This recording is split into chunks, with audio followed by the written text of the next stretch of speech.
Coming in Hot is presented by Betano. The game starts now. Here are your hosts, Brent Wallace, Jason York, and Bobby Ryan.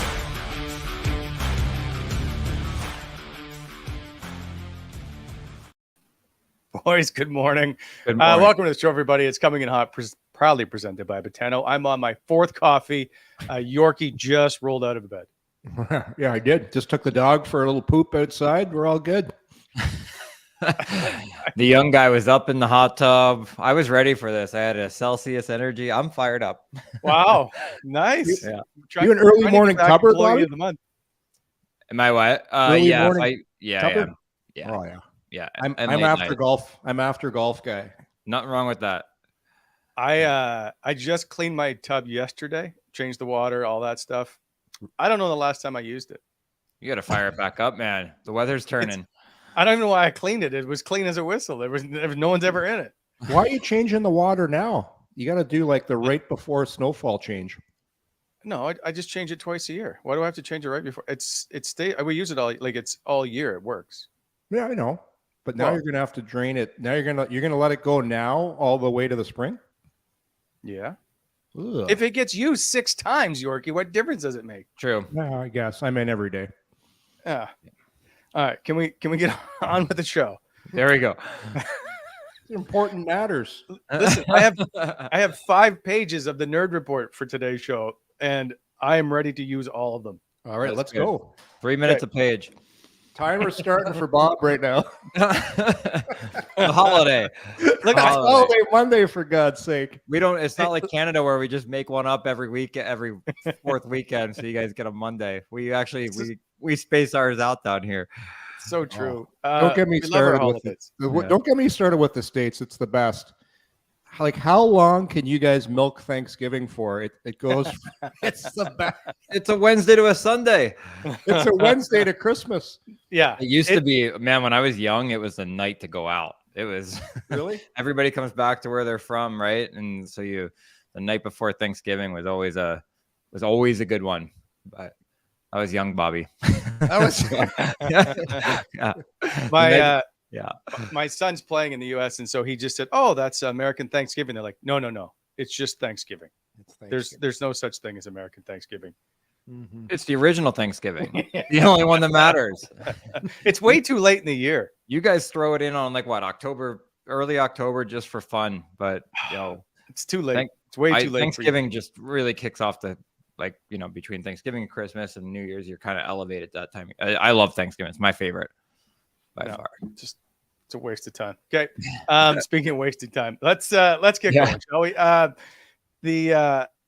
By the way, it's September the 4th, so in 11 days, rookie camp starts for those keeping track at home. That's in Buffalo this year, and then September 20th is main camp. September 24th is the first exhibition game. Lots to talk about until we drop the puck on the season, but I want to get to early on before we discuss some of the goaltending stuff. Is anybody see Vladimir Tarasenko possibly playing on the left side on the second line, right side on the first line, and Claude Giroux being moved to left wing on the second line? I know Drake Batherson said he would move over to the left if he needed to. There's going to be some tinkering. What do you guys think of Tarasenko being moved to the top right side? I don't have a problem with it, but I do think one of Tarasenko's biggest strengths is coming down the left and cutting to the middle for that off, that I guess you would call it his strong side, but off foot shot. So you're kind of taking away one of the things that he really excels at. That being said, I don't know where it starts, but I think this top 6 is going to have a lot of movement early on until you find what works chemistry wise most of the time. There's going to be a lot of movement between Tarasenko, Giroux, Batherson. The only thing that I don't see changing would be Chucky and Stützle for any period of time. But I like the idea because Giroux can put up points anywhere. He's more of a disher for Norris, who's more of a shooter. So I could see it. I think you will see it at some point in training camp. Yeah, it's going to take some tinkering. Like, look at last year, for example, the beginning of the year, the Sens got off to a bad start. You had those 2 power plays going, 1A, 1B, which is going to happen again, by the way. And it's going to take a little bit of time. And don't forget, it's going to take a little bit of time for Josh Norris to get his timing back. It's one thing to skate in the summer, but it's totally different once the game starts. And the exhibition just comes at you so quick. There's going to be an adjustment period there. So, yeah, I could actually see, and I said this early in the summer, I could see them going back to that line with Norris, with Tkachuk, with Batherson. I just think they have chemistry from the past. And I know how good Stützle and Tkachuk played last year, but Brady can play with anybody. Yeah. Brady, and so can Timmy. Like, good players, it doesn't matter. Good players play with anybody. So I don't think anything's carved in stone. I wouldn't be surprised, though, to see that old line together. Yeah, I would agree with that. That's the other thing is, like, that line has chemistry. And right now you got guesswork because you have two new faces. And I mean one by being Josh Norris because he wasn't in your top six last year, right? So you have two new faces and you got to figure out where. And Josh is not up to, like, I think people think that he's going to come back in and be that 35 goal scorer. You got to give him time. He missed a year of hockey. You need to surround him with guys that are both offensively capable of putting him in position and defensively letting him get up to par. So he's not going to be the guy that put 50 points up right away. He will get there. He's a young kid, but he's also a young that missed a year of hockey. So you got to have a little grace for him coming back. Yeah. This is the National Hockey League. There's no time for patience, Bobby. Yeah, there really isn't, but there has to be when you got a guy that's making 8. It's going to be really interesting because there's so much talk of when Michael Adler comes in, of what's going to happen. Like, the Senators have to win, and for DJ Smith, he's on a 1-year deal. Pierre Dorion, we've heard all the rumors about Steve Stais, possibly. Who knows what's going to happen with the front office? So I just think they're going to put Vladimir Tarasenko in the best possible position to succeed because you want to look really good for making that signing. So I wouldn't be surprised if he plays with Tim Stützle because that's your best center. All due respect to Josh, but from what he did last year, I could just see those two guys playing together because you got the shooter and you got the guy that's going to hold the puck and bring guys to him. So if you want to see Tarasenko be the 35 goal scorer instead of the 18 goal scorer he was last year, you're going to put him in with your best player. And I think that's going to be something the general manager is really going to want to do. Bobby, I'm going to put this to you. So we make a big deal about left and right wing because we think that that's where all the players just stay all the time. Tell me, so when you're in the offensive zone, does it really matter if you are listed as a left or right winger? Is it not just where you're breaking out along the walls for the most part in your own end? The wall part, breaking out, is the hardest part to the biggest adjustment that you make. But I think people, when you get below the top of the circles, none of that matters. You're F1 or 3, right? Right. What matters is entries look a lot different. Putting him on the left will give him more offensive things to do at the blue line because he'll be on his forehand more. But he's made a very good career out of coming down on the right, cutting to the left. Now you're taking that away, and if he makes that cut, he's on his backhand, and that puts him in a So it's a hard spot to be. Yeah. So Bob, if you've got and I watched Tarasenko a lot in the past. I know the exact play. Comes down as offside, cuts to the middle. So if you want that, don't you want your best net driver with him? Because the only way that move works is if somebody drives the net. Yeah, somebody's got to be backing off the D. Who's your best net driver? In the center position? Well, you can see Brady, like he's auto net drive, right? Well, yeah. I guess it doesn't matter. Everybody gets to hang back when Brady's got the tunnels on. I'm going hard to the net and not thinking. It's a great point.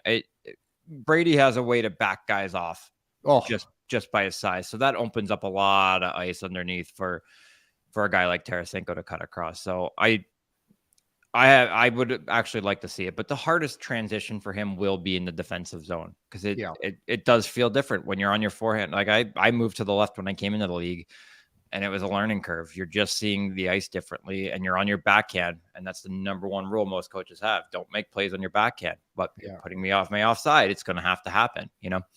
I see a lot of wingers now with breakouts because everybody now loves the breakout, which is D go back up to the wing, then the wing zips it across to the far D on the breakout who's coming through that low seam.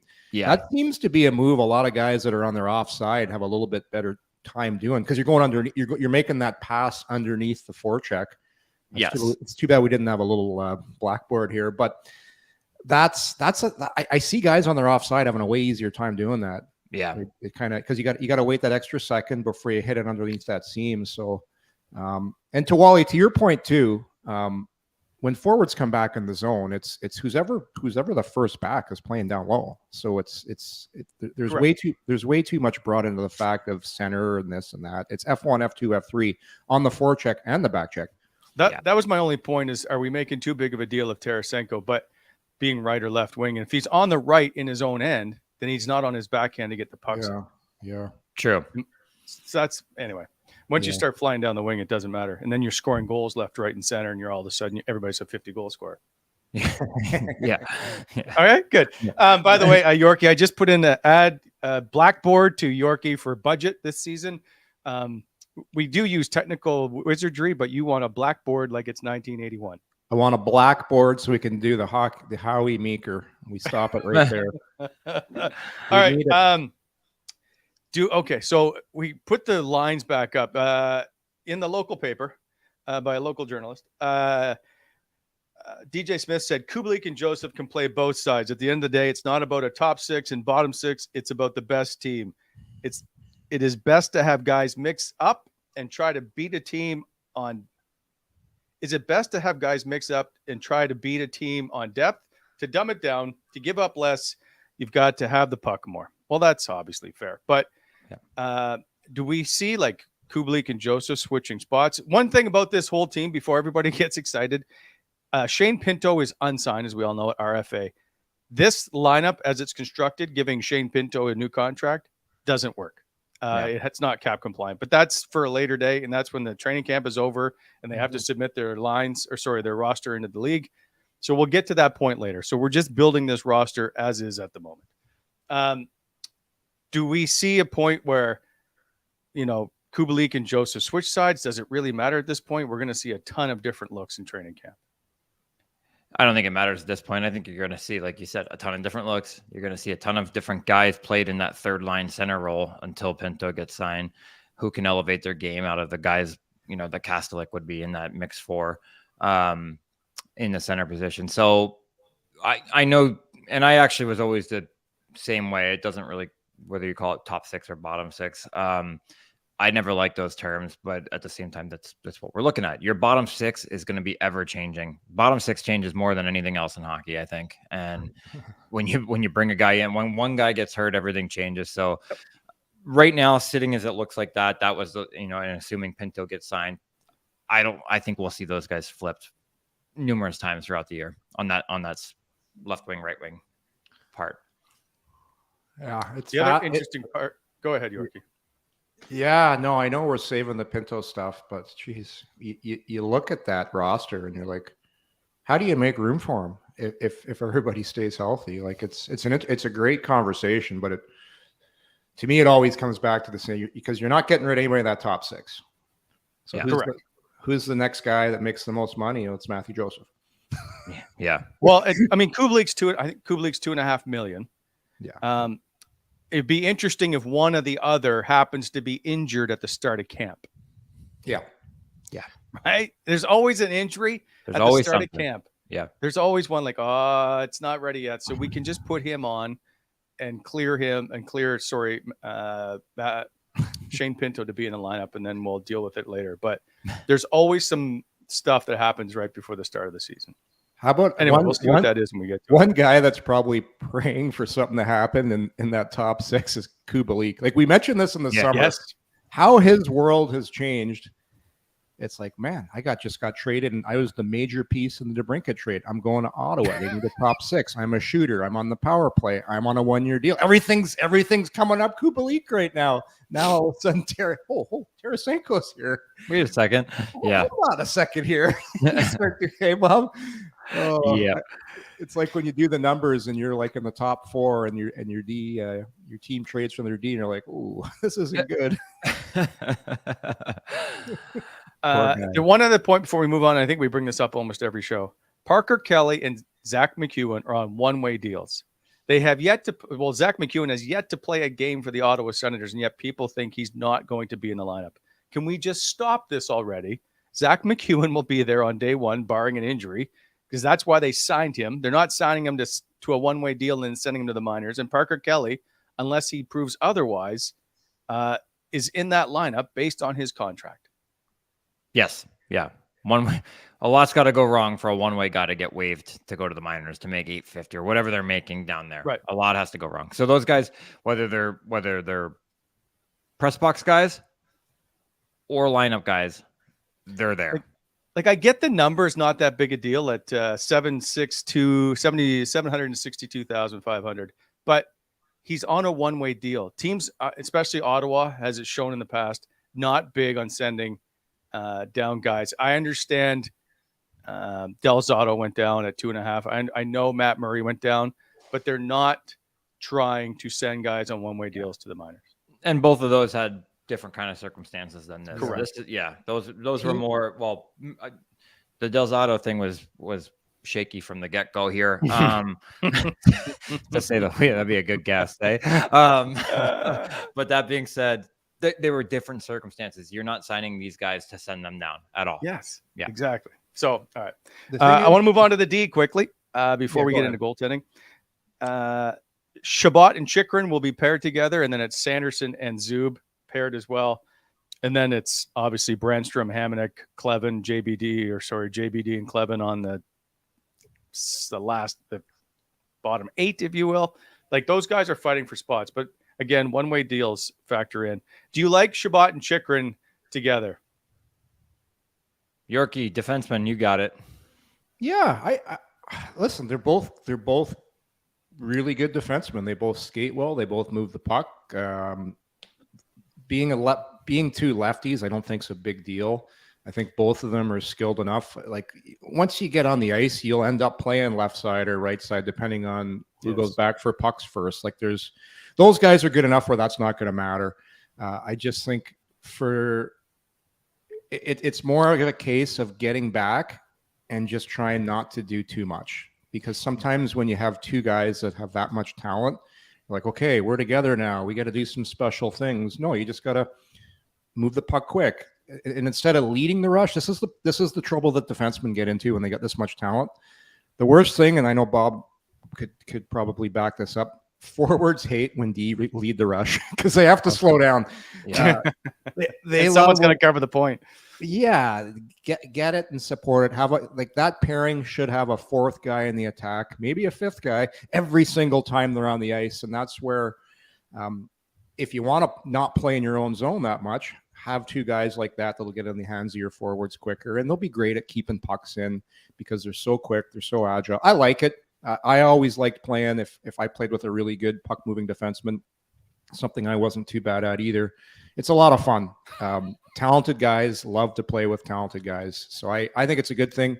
And then you look at that other pairing, Zub. I thought last year there was some times when they played really well, Sanderson and Zub. I thought that was a pretty good pairing.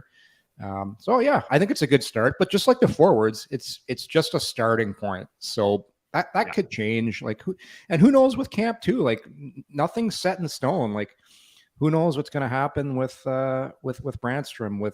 I think Bernard Docker is going to come in and have a really good camp. Like people forget young defensemen change dramatically in an off season. Like having a full year in the minors, he got called up a little bit. Now he has a full summer, and that's the difference between guys like him and a guy like a Hamonic, for example.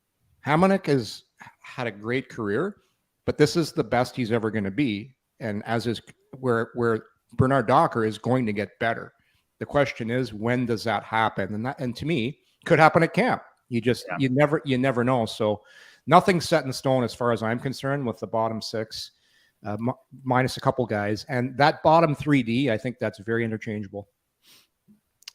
Yeah, I would agree with that. And I love Chychrun and Shabby together. I think they're going to be a ton of fun, to watch from the red line down, as long as they'll get tons of leeway as long as they make the right decisions and think defense first. So I like the combo. I think those two can really, really feed off each other.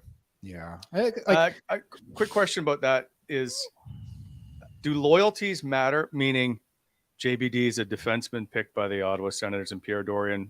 DJ Smith just wants to win hockey games. Does it matter at that point if it's a toss-up of who they may put in the lineup? No, everything right now, as far as DJ, everything as far as this coaching staff is concerned, you do whatever it takes to get off to a good start. Yeah. And it doesn't matter. So that's Travis Hamonic. Because you want a guy that's been there and done a lot of hockey. If he's playing the best, he'll play. Yeah. Like this team cannot get off to a bad start, because everybody knows if they do, there'll be changes made right away. So it's no different than any other team. You got to win. Yeah, sure. But they also can't experiment at the beginning of the season. No, they'll experiment in camp. They'll experiment in preseason. But once it's opening roster day, they're not like, there's some teams that'll say, okay, we're going to give this draft pick his 10 games to see how he does. That ain't happening this year with the Sens. It's like, and I used to hate this as a player. We're like, oh, this guy's getting a chance the first 10 games, long season. We're going to see how he does. No, they need to hit the ground run. And you've already heard the coaching staff and the players talking about it. These guys are going to have boots on the ground, and I think they're going to come out of the gates rocking and rolling this year. I think they're going to get off to a great start. I agree. They're not making any decisions based on any kind of loyalty at this point. Nothing. Okay. They can't. They can't afford to. I couldn't agree more. One area there is no question is who the two goaltenders are going to be to start the season. I think that's pretty clear. Jonas Korpisalo and Anton Forsberg. I like to state the obvious early on in the show. They are obviously 1A and 1B. The only question there is, I think, is who's going to play more games. I really like Korpisalo. I don't really care about the contract. People are like, oh, they've signed him too long. Doesn't matter. But what I have heard from players this summer who have watched Anton Forsberg on the ice and have been against him, he looks really, really good. Like, there's a thought among the players that he could emerge as the number one guy. They would have a good pulse on who looks better. Now that being said, Korpisalo hasn't been here except for the last week. Right. But they're just saying that Anton Forsberg looks really good coming off the double MCL injury from last season. Mm-hmm. Yeah. I mean, he certainly has had the time to strengthen and get better. I don't think you sign a $5 million goalie without thinking he's your starter on night one. Well, they did Matt Murray. Yeah, fair enough. I think they're making decisions differently now, though. I think that they brought Jonas Korpisalo in because they had conversations, and he's a guy that played in the playoffs. He was okay in the playoffs, I think, for me, but he's got some experience. I think he's your guy, but I don't think that they're looking at this as 1-2. They're looking at this as 1A and 1B, and I think that these two goalies are going to play more than most 1 and 2, right? Situations. It's not like Vasilevsky where you have to roll him 70 times and hope that you win 12 games with somebody else. You got two good legitimate goaltenders here. Well, it is interesting because only 17 goalies played 50 games or more last season. There's that whole thing of playing 60 games a year. Obviously, as everybody knows, is long gone. It'll be interesting to see. And I think that number comes down every year.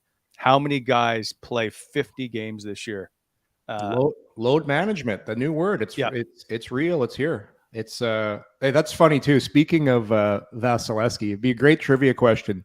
Name Tampa's backup.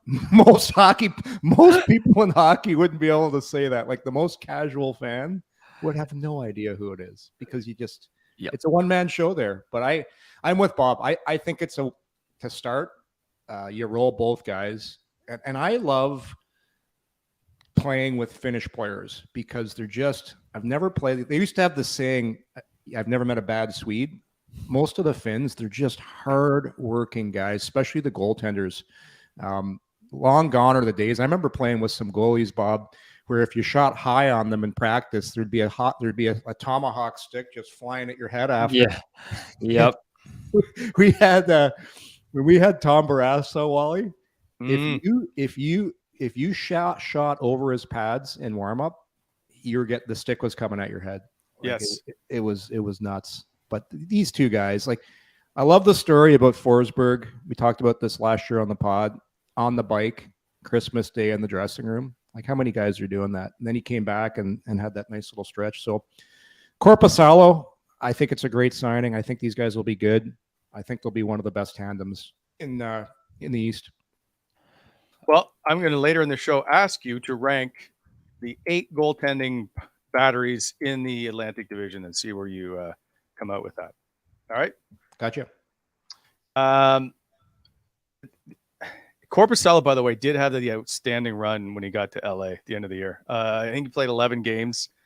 I feel he was 7-3-1 down the stretch. Yeah. In LA. His numbers were extremely good. So if he can bring that into here, and that goes to show, and you guys can back me up here, if you play in a different defensive system, of how different you can look number wise based on wherever your coaching situation is. Yeah. So you don't want Korpisalo in what was going on last year in the Sens own zone. Yeah. No. You can't play fire wagon hockey with Korpisalo. You gotta have some structure in front of him, and he'll reward you. That's for sure. But, is this where we didn't appreciate Craig Anderson enough? Yes. Yes, it is. Yeah. Bob, is there a better goalie in the last era that was great on teams where you got a lot of shots? Like, I don't think so. I was more worried about close games if we were playing well defensively than if we were getting absolutely pinned in our zone, because you're like, Andy's got to stop 47. He's got it. Andy's got to stop 18. There's a squeaker coming. There's a squeaker coming at 18 shots, but if you give Andy 45, you're winning. It's so crazy, eh? Like, there's some goalies that are just like that. Some guys play great in squeakers, and then there's guys like Andy that, hey, 50 shots, I'm good. I got 49 of them. Yep, absolutely. I've never seen anything like that. He was very good. All right, so before we get into ranking some goaltending, I want to get on with our sponsors before we change where we're going. So, as always, I know I'm a little disorganized because I'm trying to figure out there's something I'm missing on the Nerd Report here. Our show brought to you by Botano. Go to botano.ca, download the app. I don't know if any of you tried trivia on Saturday. It was outstanding. Anyway, it's true or false trivia. Go to botano.ca Saturdays at 9 p.m. Eastern and see if you can win. No betting required. Their award-winning app, state-of-the-art, most user-friendly, and advanced betting app on your mobile or tablet. The amazing world of sports, always with you with Botano. Also, you can bet on men's basketball right now, how they're just qualified for the Olympics. Also, live in-game betting, the most competitive odds in the market. Botano. Don't forget NFL football this Thursday. The game starts now. And by BEI. Don't worry, Bob. I know you're too excited to do this today. I didn't know if it was me or you. Yeah, no. Bonisher Excavating Inc., heavy civil general contractor. Don't forget, they are hiring. They need laborers, mechanics, concrete structure team, quality control technicians, and drivers. They need them all. Get your resume if you need to into BEI, Bonisher Excavating Inc. Give them a call, 613-432-1120. Also, if you have any aggregate needs or driveway repair and sealing, give them a shout too. BEI, helping to shape the Ottawa Valley. There. Nailed it. Well nice done. Job, Wally. Thanks, guys. I want to start September off on the right foot. So I want to know, I really like I feel like this is one of the best goaltending tandems Ottawa has had I feel like even maybe Ray Emery, Craig Anderson, like back, I don't know, they wouldn't even have been together. You know what? Ben Bishop, Robin Leonard, Craig Anderson probably was one of the best tandems they had. And I know it's not a tandem. So I want to know where you guys want to rank the top or the 8 teams in the Atlantic Division. So how do you want to do it? Here, first of all, before we do that, here's a look at last year's 8 teams in the Atlantic Division and where they ranked in the National Hockey League. So obviously Boston had that record-setting run. Toronto was 7th, Tampa 14th, Ottawa was in 20th, then it was Florida 21st, followed by Detroit at 22nd, Buffalo 26th, and Montreal 29th. How much does this change based on this year? So here's a look at this year's groups. And And there are a couple with 3, and that's Montreal has got 3 because Sam Montembeault is on a one-way deal. That's the only reason he's on there. Martin Jones is on a one-way deal with Toronto, although both of those players expected obviously to be in the AHL. And then Spencer Knight is on there because I don't believe he is cleared from the player assistance program, but when he comes back, he should be on the roster. So there's a look at them. There's a little bit of change, not a lot. Detroit with adding James Reimer. I said Martin Jones in Toronto. He's nearly 500 games. I think he's 476 NHL games. He's been around. He just forever. continues to, Casey DeSmith in Montreal. Does that change your opinion on Montreal? So Yorkie, you're the one that scheduled this early morning show. So I'm going to let you go first. So if I just go on who has the best goaltender, for me, it's not close. It's Andrei Vasilevsky. He's one in the, because if the goal is to win the Stanley Cup, that's the best goalie out of the bunch here. So even though they don't have a great tandem, Vasilevsky's proven he can handle, like when he's going to run out of gas and both his groins are going to fall off. Well, that day hasn't come yet, but until I see a better goaltender, I still, he can play. He's one of the few guys in the league that can still do that. So it's almost like that old Gretzky trivia question, like who has the most points? Well, it's Gretzky and his brother. So I don't care who his backup is. I still like Tampa.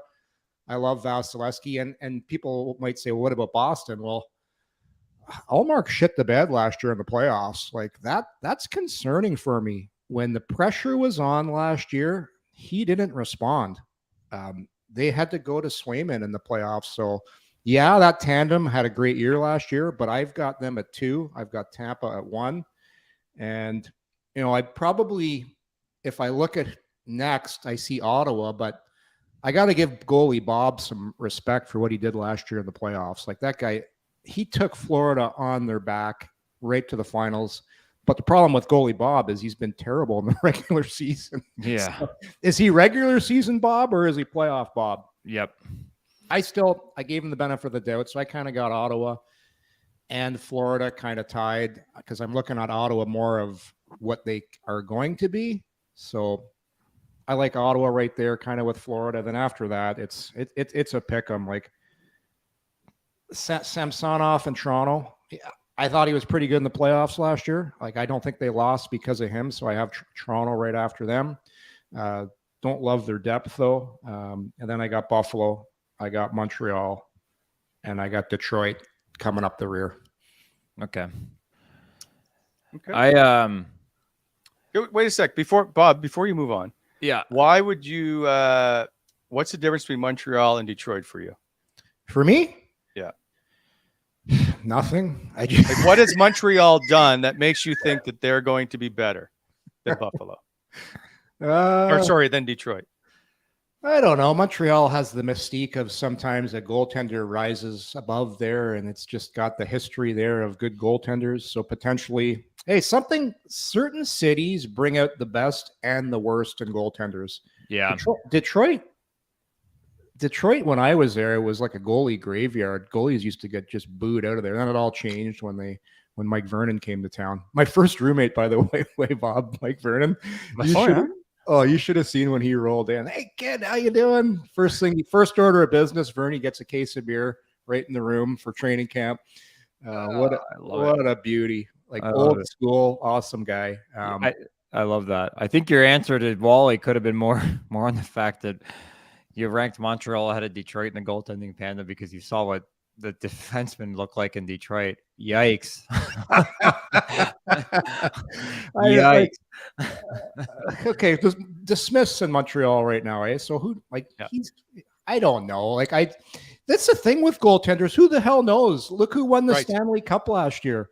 Their backup. So true. But if I'm gonna have an educated guess, I see it playing out that way, but who the hell knows with goaltenders? Like I said, until Vasilevsky proves me wrong, he's the best goalie in the Atlantic. I agree with that statement, but I did it a little differently, and I went solely based off of the tandem.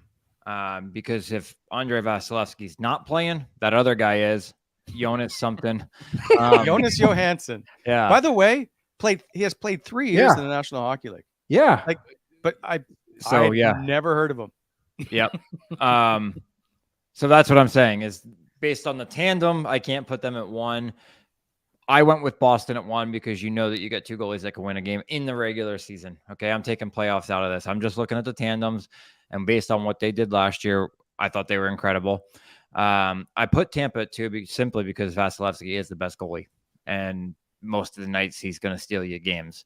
And then when I went through this, I don't know where I expected to see Ottawa. I don't know that if I thought they were going to be as high as 3 for when I looked at this, and they're in my 3rd slot, and I think you can arguably put them into the 2 spot,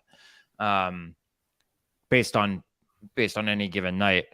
I went with Florida at 4 because of Bob in the playoffs, and because Spencer Knight is a high pick and a good goalie, and obviously you correct the off-ice stuff, and I don't want to comment because I don't know anything about it, but you hope that he's cleared, he's medically ready to go, he feels good about himself, and he's a goalie that's going to push Bob, because that's what it was looking like for a little bit there. And then the bottom 4 for me were a pick on I did slide Toronto into the 5 seed, but there's a clear gap between 5 and then 6, 7, and 8 on my list. And I went with Buffalo, Detroit, and Montreal last. I know much about Ukko-Pekka in Buffalo.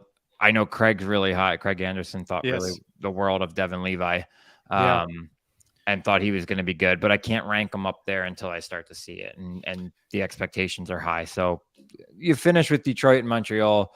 I thought Ville Husso was good at times last year when I watched Detroit games.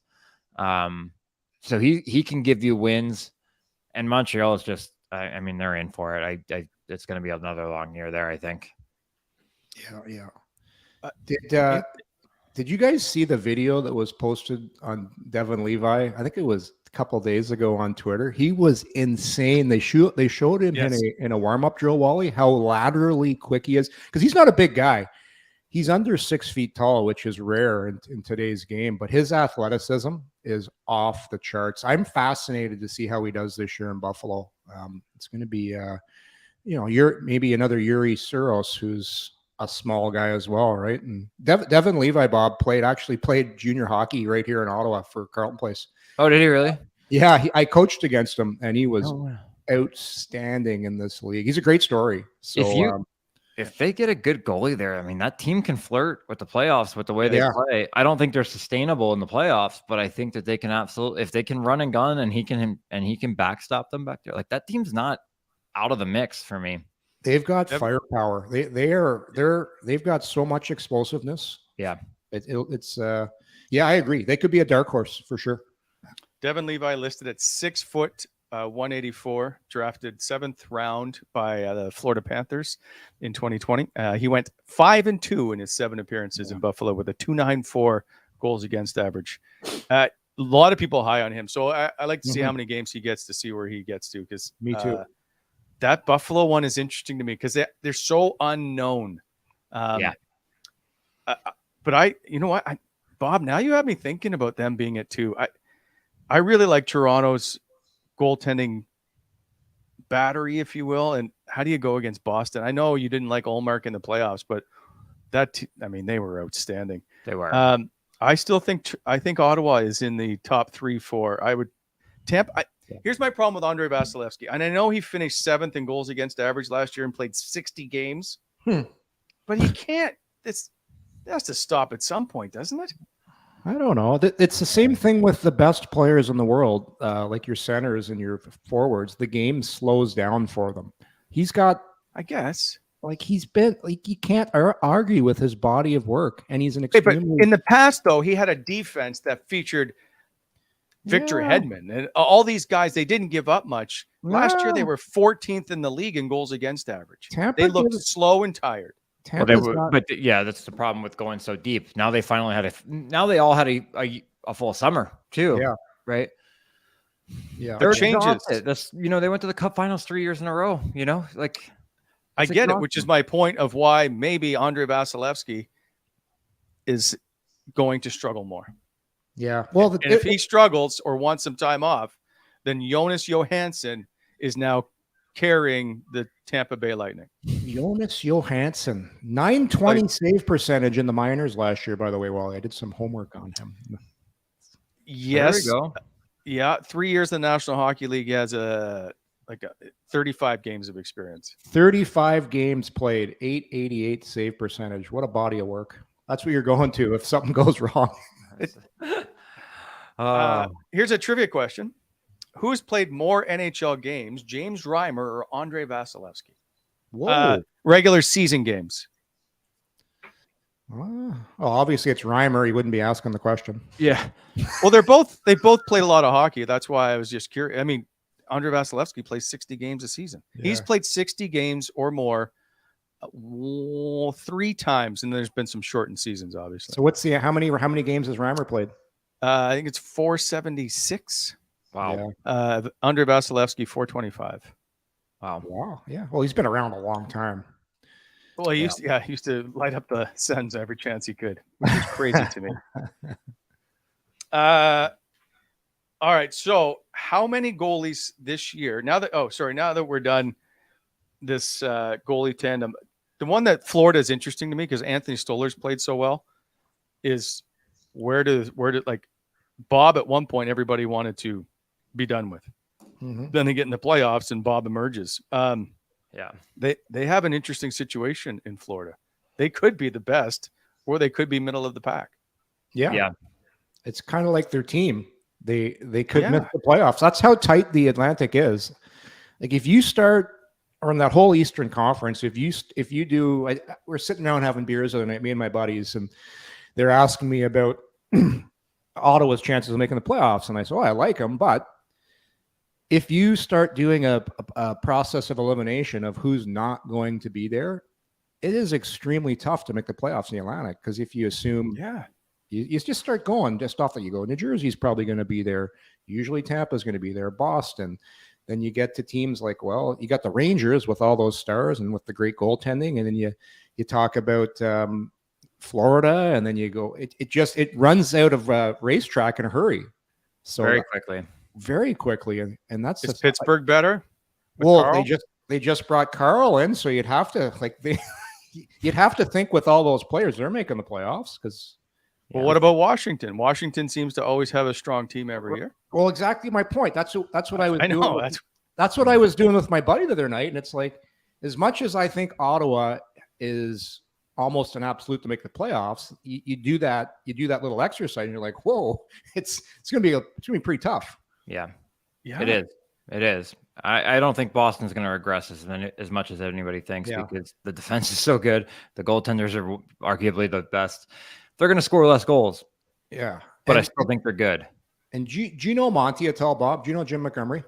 Yeah, I do. He's a great coach. Like he is so structured, and the way he coaches. Although they did lose a big piece there. Yeah, 2 big pieces. Well, they also lost their D coach, and like John Gruden was hired by the Toronto Marlies to become their new head coach. I think the D coach of your NHL team is after the head coach your most important piece because it's your whole team's about your D, right? If your D can't move the puck, if your D can't defend, he's the guy putting the guys on the ice. So that's a big loss for Boston. It's a huge loss. Fair. So does Boston? If I were to pick, I'm going to go. Boston may not make the playoffs this year. Yeah, I'm with you. It's going to be a surprise. I'm disagreeing. I'm disagreeing there. Boston's in, and they're in the top 3 in the Atlantic. No. God, I hope you're so wrong. I just want one time you to be wrong. Bob, who's playing center there? Who's their center? I have no clue. I don't care. Charlie Coyle. Yeah, I don't care. Charlie Coyle is your number one. Eh? Charlie Coyle is your number 1 center. Yeah, that guy's awesome. Yeah, that guy. I don't know. You don't have to be that good if you're in the number 1 center with Bergeron and Pasta on your flanks. You just got to get the puck to them and get out of the way. Well, the problem is there's no Bergeron. You meant Marchand. Yeah. Oh, I'm sorry. Yes. Yeah. Sorry. Yeah. Yeah. But they're going to make the playoffs. They're going to be in the top 3. You can take that to the bank. Take it to the bank. Okay. Yeah. So, wow. We'll do the same exercise we did with the teams making the playoffs. Now, Boston has lost Bergeron, Krejci, their D coach, Taylor Hall, Foligno, Bertuzzi. Yeah. Am I missing somebody? That's a lot of guys. I feel like there's another D, but yeah. The kid that came from Washington, the Russian guy, Orlov. And Orlov. Yeah, like those are massive losses. And this is still the team that lost in the first round with all those guys. I don't care if they lose in the first round. I'm just saying they're getting in the top 3. All right. I'm saying they're missing. I think they're missing. I think Boston's out. Washington's out for sure, but are they? Yeah. They just gave that massive contract to what's his name there, the big bully. Wilson? Washington? Tom Wilson. You get that massive contract. Yeah. I remember we talking about that. We're like, that guy's agent is in hiding somewhere right now. But Tom Wilson doesn't care one bit. Good for Tom. Yeah. Well, you love Tom Wilson. What was it, a 6-year deal he got? Like, isn't it like 7 per year or something? It's crazy. 7. That's a thank you deal if I've ever seen one. Wow. I heard, but I off the record. I mean, I heard off the record that the team kind of runs the room a little bit, because you got a bunch of, and I don't say this lightly, a bunch of guys that aren't North American and different nationalities are your best players, and a lot of it kind of runs through him. Keep things serious. He keeps the law and order. He keeps the law and order. I think from what I understand, he's the guy that the locker room kind of runs through. 6.5 per year. Sorry. Oh. What do they say? Remember when a guy would sign a contract, as soon as he'd show up at training camp and it was a lot of money, he'd put the shirt over your head and put the Brinks truck. He did the stick up on the general manager. This is a stick up. Look familiar, Bobby? Yep. Yep. You're talking to the only guy that didn't know what he was signing for when he signed. I had no clue. They were just telling me to sign it. I was like, by the way, what's my contract? It's so crazy. Yeah. And so when they told you the amount, what was your reaction? I remember talking. At the time, I had driven home from the rink, and and Brian Murray called me and goes, "We're going to give you the contract." And I go, "Okay." But we didn't shake or anything. I didn't know I was signing that day. I went home. My wife at the time, I said, "What? I think I'm signing a deal here pretty soon, but I'm not sure." And then Pierre's like, "You need to come back and sign the contract." And I was like, "Could somebody just tell me what the contract is worth?" And they're like, "Yeah, 51, whatever." I don't know what it was. I still don't know what it was. I know what I make this year though, because I'm not playing. But 1.8. Yeah. But all that being said, I was going back there, and I was like, "Can somebody just tell me what the contract is?" And they're like 7 point whatever it is per year. And I was like, "That sounds great. I'll take it." I was like looking over my shoulder. I was like, "Is anybody gonna, Ashton Kutcher gonna pop out here?" I thought you did the old pardon. Pardon? Well, I said pardon. You mean it's not 8? All right. Well, I'll sign it anyway. Did you at all think? It's 50.75, by the way. Okay. Did you at all think that's a lot of money? Oh yeah. Yeah. After the fact. Yeah. When you start because I had another year on my original contract, right, to lead into this. So I knew, okay, I got 8 more years here. And I didn't think about it until I got the signing bonus the next summer. And I was like, oh geez, this is a different number than I've made in the past. Yeah. But I never really, I lived in Canada. I spent what I spent there, but I live pretty frugally for the most part. I do buy too many homes though. I live frugally, but I buy too many homes. Well, I flip. Yeah. I get bored. So did you splurge on anything after you signed that? Because you would have got a $2 million bonus right away, right? Yeah, pretty quickly. And no, I did not. Nothing. Yeah, nothing changed. Not at all. Wow. What's the most expensive car you've ever owned? I had a Bentley GT Speed when I played in Anaheim. And then when I got traded, I was like, I'm not bringing this. The salt on the road, they'll kill it. So, but I bought it used, right? I bought used and drove it and then sold it. Yeah. But that was it. Yeah. Yeah. It's funny. Adam Graves, who was playing for the Rangers at the time, he and I had worked together for the World Cup, 2002, whatever year that was. He, or 04, he told me he never bought a new car. He always bought used. It's the way to go. I mean, they're a horrible investment if you think about it. Like I drive a Honda now. A Hyundai or something. I have a Hyundai and a Suburban. Who cares? Whatever gets you from A to B and the kids are safe. I don't care. Did you put new rims on it at least? Nope. Nope. Nothing. It's a great car. I love it, but fuel efficient. Yep. It's fuel efficient. It is. Except good warranty. Yeah. Good warranty. Reliable. The Suburban's a little bit of a dick kick to fill up. Bob, I found it Anaheim, because you parked underneath there and you had the guy that parked the cars there, Billy. All the guys had great cars. And then when I got traded to Ottawa, it's like everybody's got a pickup. Yep. Yeah, it's the same thing. We had a great garage in Anaheim, and Dallas always has a great garage. The guys that play there always had beautiful cars. Tampa. That parking lot's full. That's what I was 22 when I bought it, and I was like, there's a little bit of keeping up with the Joneses here. And I had made a deal that with my dad that if I had signed my second contract and it was north of a certain number per year, I could buy one thing that I really wanted, and that was the used Bentley. Yeah, that was it. And I had planned it for years, and I was like, just got to score 20 to get that bonus so I can buy this car. When I was speaking of Anaheim, the worst purchase I ever seen was Ilya Bryzgalov bought a purple Lamborghini. Just what I think the second day of training camp, he just got his signing bonus, shows up the next day in a purple Lamborghini. It was awful. That's tough, man. That's tough. I played with him too. He was a different cat. I liked him though, but he was different. Me too. Yeah, I liked him. I loved him. So I did the outdoor game where he was the one that talked about the bear in the woods, and he would sit on the bench drinking tea. And I was in that scrum that day. I was like, this guy he's outstanding. Like, I wish I could talk to him every day. He's hilarious. Why do you have to be so mean? It's minus 40 out. Where did Brent go? Like he was everywhere for a while. He dropped off. I have no idea. I thought he was going to be doing some media and stuff because he was interesting. Now he's just gone. Yeah. I always figured he'd be the type to be gone. Back in Russia, never to talk to again. Yeah, because he hasn't played since the 14-15 season. Yeah. Who knows where? It's a good question. Maybe he is doing something. I'll Google and see if I can find him. Get him on the pod. I got one last question before we go. It's a viewer wrote in, or a listener, I'm not sure which.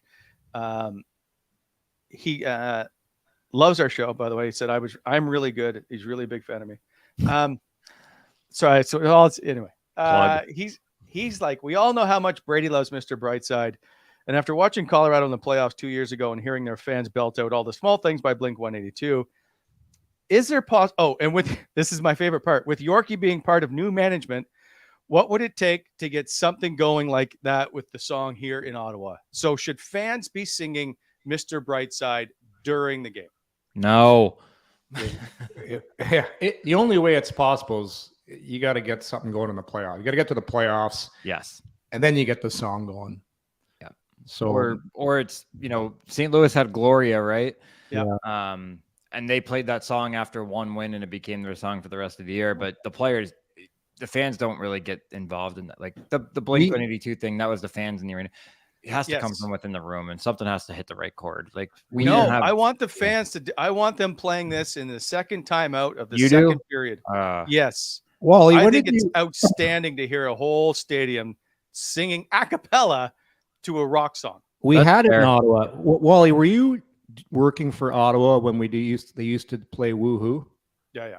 And they had the Woohoo towel. Everybody played Woohoo. Yeah. The Sens were the first. They still do it. That's because they started it back then. They had the towels. Yeah. So that's just a Woohoo. I'm talking a full chorus here. A chorus. I would like to see it not be Mr. Brightside. How's that? A different song. A different song that's not like, because you're gonna wear it out, right? It's great when Brady shows up twice a year and does it. Find a song that everybody likes. maybe not Cotton Eye Joe, but a good rock song that everybody likes. And Stuntman Stu is now mad at you because he loves that song. Oh man, yeah, anything but that. But I would, going off what you're saying, yes, I get that. But I would like to see it not be Mr. Brightside and let Brady go viral twice a year still. Cotton Eye Joe. So someone just made a comment about how old that song is on September 29th. How old do you think Mr. Brightside is? I remember hearing that when I was young. That's got to be almost 20 years old. I'm going to go 1997. It turns 20 on September 29th, Bob. Look at that. Boom. Very good. Boom. I want them to play it. All right. Like when Alfie, at 11:11, they would count down and chant Alfie, right? It was something that just became part of the Sens game day ritual. Yeah.